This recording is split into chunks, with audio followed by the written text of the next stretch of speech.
that we've completed our exploratory data analysis (EDA) on the telco customer churn dataset, it's time to move on to the next phase, model building for churn prediction. Let's start by importing the necessary libraries and preparing our data for modeling. In this script, we're importing pandas for data manipulation, as well as necessary modules from scikit-learn for model evaluation and building.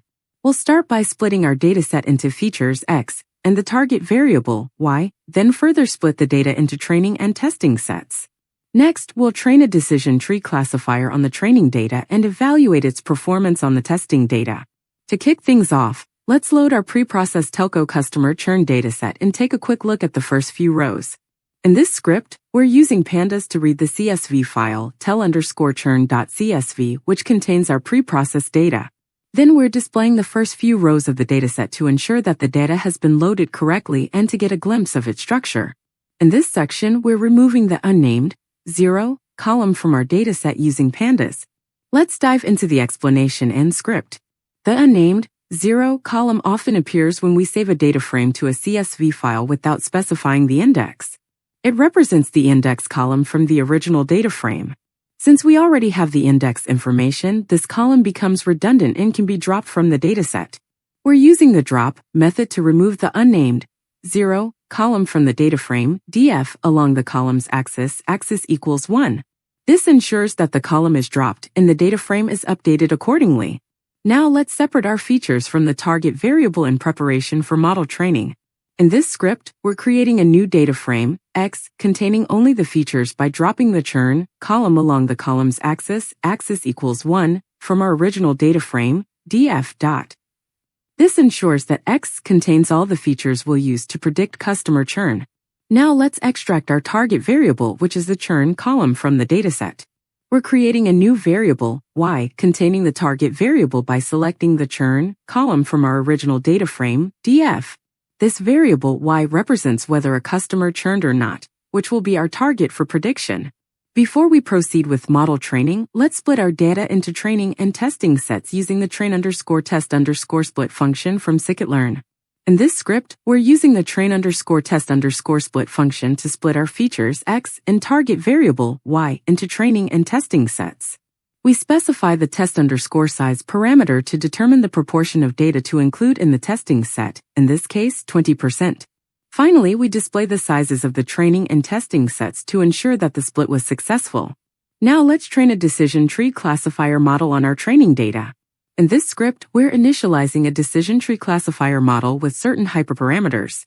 The criterion parameter is set to Gini, indicating the impurity measure used to split nodes in the decision tree. We also specify random_state for reproducibility, max_depth to control the maximum depth of the tree, and min_samples_leaf to set the minimum number of samples required to be at a leaf node.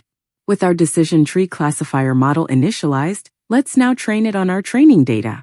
Model_dt.fit, x_train, y_train.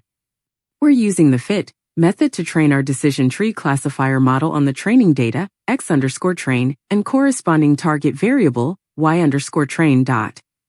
This process involves constructing the decision tree by recursively partitioning the feature space based on the training data.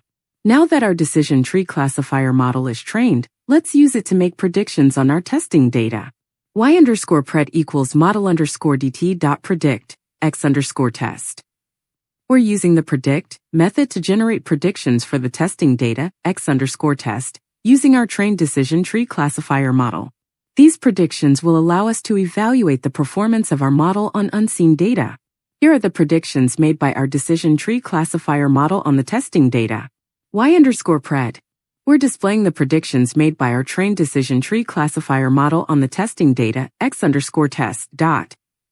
Each prediction represents whether a customer is predicted to churn 1 or not churn 0, based on the features provided. Now let's evaluate the performance of our trained decision tree classifier model on the testing data.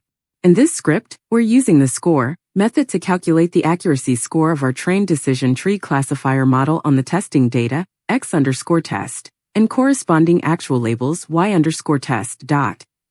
The accuracy score represents the proportion of correctly classified instances out of all instances in the testing set. Let's take a closer look at the classification report for our decision tree classifier model.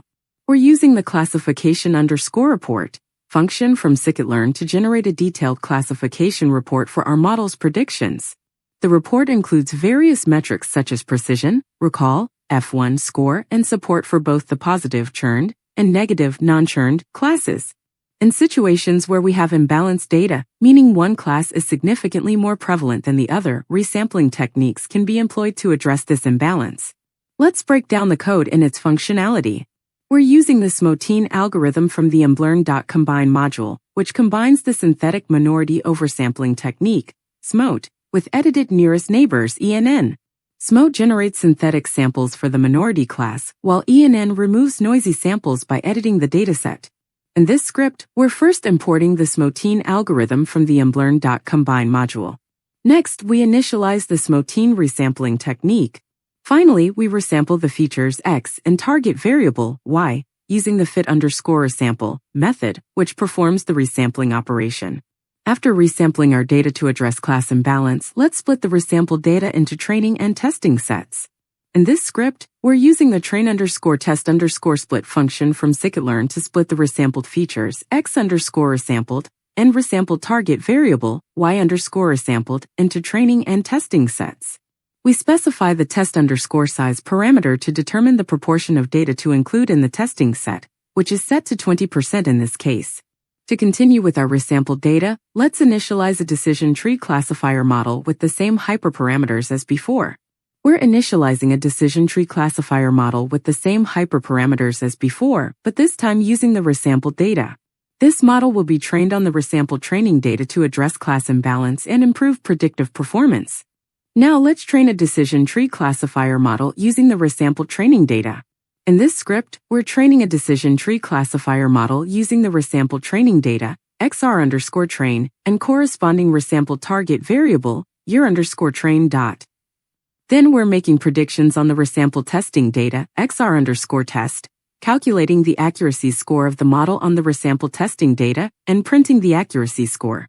Finally, we're printing the classification report for the resampled testing data, which includes metrics such as precision, recall, and F1 score. Let's also take a look at the confusion matrix for our decision tree classifier model trained on the resampled data. In this script, we're using the confusion_matrix function from scikit-learn to generate the confusion matrix for the resampled testing data. The confusion matrix provides a tabular representation of the true positive, true negative, and false negative predictions made by the model. Printing the confusion matrix allows us to assess the performance of our model in detail. Now let's explore training a random forest classifier model on our data. In this script, we're initializing a random forest classifier model with specified hyperparameters such as the number of estimators, criterion, maximum depth, and minimum samples per leaf. Then we're training the model on the training data, x_train, and corresponding target variable, y_train. Next, we're making predictions on the testing data, x_test, and calculating the accuracy score of the model on the testing data. Finally, we're printing the classification report for the testing data, which includes metrics such as precision, recall, and F1 score for both classes. To address class imbalance, let's use the SMOTEEN algorithm to resample our data. In this script, we're using the SMOTEEN algorithm, which combines the synthetic minority oversampling technique, SMOT, with edited nearest neighbors, ENN, to resample our data. We initialize the SMOTEEN object and then apply the fit_resample method to resample the features X and target variable, Y. After resampling our data with SMOTEEN, let's split the resampled data into training and testing sets. In this script, we're using the train_test_split function from scikit-learn to split the resampled features, X_resampled1, and resampled target variable, Y_resampled1, into training and testing sets.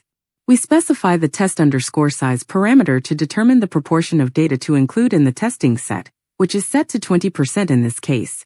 Now let's initialize a random forest classifier model with the same hyperparameters as before, but this time using the resampled data. In this script, we're initializing a random forest classifier model with the same hyperparameters as before, but now using the resampled data. This model will be trained on the resampled training data to address class imbalance and improve predictive performance. With our random forest classifier model initialized with resampled data, let's now train it on the resampled training data. In this script, we're using the fit method to train our random forest classifier model on the resampled training data, xr_train1, and corresponding resampled target variable, year_train1. This process involves building multiple decision trees based on bootstrap samples of the resampled data and averaging their predictions to improve generalization. Now that our random forest classifier model trained on resampled data, let's use it to make predictions on the resampled testing data. We're using the predict method to generate predictions for the resampled testing data. xr_test1 using our trained random forest classifier model. These predictions will allow us to evaluate the performance of our model on unseen resampled data.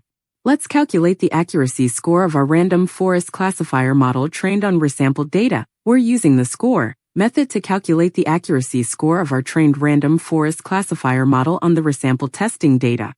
xr_test1 and corresponding actual labels year_test1. The accuracy score represents the proportion of correctly classified instances out of all instances in the resampled testing set. Let's take a closer look at the performance of our random forest classifier model trained on resampled data. We're printing the accuracy score of our random forest classifier model on the resampled testing data, xr_test1, and corresponding actual labels year_test1. We're also printing the classification report for the resampled testing data, which includes metrics such as precision, recall, and F1 score for both classes. Let's also examine the confusion matrix for our random forest classifier model trained on resampled data. We're using the confusion_matrix function from scikit-learn to generate the confusion matrix for the resampled testing data. The confusion matrix provides a tabular representation of the true positive, true negative, and false negative predictions made by the model. Printing the confusion matrix allows us to assess the performance of our model in detail. To further enhance our model training process, let's apply principal component analysis (PCA) for dimensionality reduction. In this script, we're using the PCA class from scikit-learn to initialize PCA with the parameter 0.9, indicating that we want to retain 90% of the variance in the original data. Then we're applying PCA on both the resampled training and testing data to reduce their dimensions while preserving most of the variance. Finally, we're retrieving the explained variance ratio, which represents the proportion of variance explained by each principal component. Let's initialize a random forest classifier model to train on the PCA transformed data. We're initializing a random forest classifier model with specified hyperparameters, such as the number of estimators, criterion, maximum depth, and minimum samples per leaf. This model will be trained on the PCA transformed data to explore its performance in predicting churn. Now let's train our random forest classifier model on the PCA transformed training data. In this script, we're using the fit method to train our random forest classifier model on the PCA transformed training data, xr_train_PCA, and corresponding resampled target variable, year_train1. This process involves building multiple decision trees based on bootstrap samples of the PCA transformed data and averaging their predictions to improve generalization. Now that our random forest classifier model is trained on the PCA transformed data, let's use it to make predictions on the PCA transformed testing data. We're using the predict method to generate predictions for the PCA transformed testing data, xr_test_PCA, using our trained random forest classifier model. These predictions will allow us to evaluate the performance of our model on unseen PCA transformed data. Let's calculate the accuracy score of our random forest classifier model trained on PCA transformed data. We're using the score method to calculate the accuracy score of our trained random forest classifier model on the PCA transformed testing data, xr_test_PCA, and corresponding actual labels, year_test1. The accuracy score represents the proportion of correctly classified instances out of all instances in the PCA transformed testing set. Let's examine the performance of our random forest classifier model trained on PCA transformed data. We're printing the accuracy score of our random forest classifier model on the PCA transformed testing data, xr_test_PCA, and corresponding actual labels, year_test1. We're also printing the classification report for the PCA transformed testing data, which includes metrics such as precision, recall, and F1 score for both classes. To save our trained random forest classifier model for future use, we'll serialize it using the pickle module. In this script, we're importing the pickle module, which allows us to serialize Python objects. Next, let's specify the file name for our serialized model. We're defining the file name as model.save, which will be used to save our trained random forest classifier model. Now let's save our trained random forest classifier model to a file using the pickle module. We're using the pickle.dump function to serialize and save our trained random forest classifier model, model_rf_smote, to a file named model.save in binary mode, WB. To use our saved model in future applications, let's load it back into memory. We're using the pickle.load function to load our saved model from the file model.save in binary mode, RB. Now that we've loaded our saved model, let's evaluate its performance on the resample testing data. We're using the score method to calculate the accuracy score of our loaded model on the resample testing data, xr_test1, and corresponding actual labels year_test1. With an accuracy score of 92.5%, a random forest classifier model trained on resampled data demonstrates strong performance in predicting churn. Through thorough exploration, model training, and evaluation, we've gained valuable insights into customer churn prediction. Thank you for joining us on this journey. Remember, understanding churn patterns empowers businesses to make informed decisions and retain valuable customers. If you found this video helpful, don't forget to subscribe to our channel for more insightful content on data science and machine learning. Feel free to leave a comment below with your thoughts or questions. We'd love to hear from you.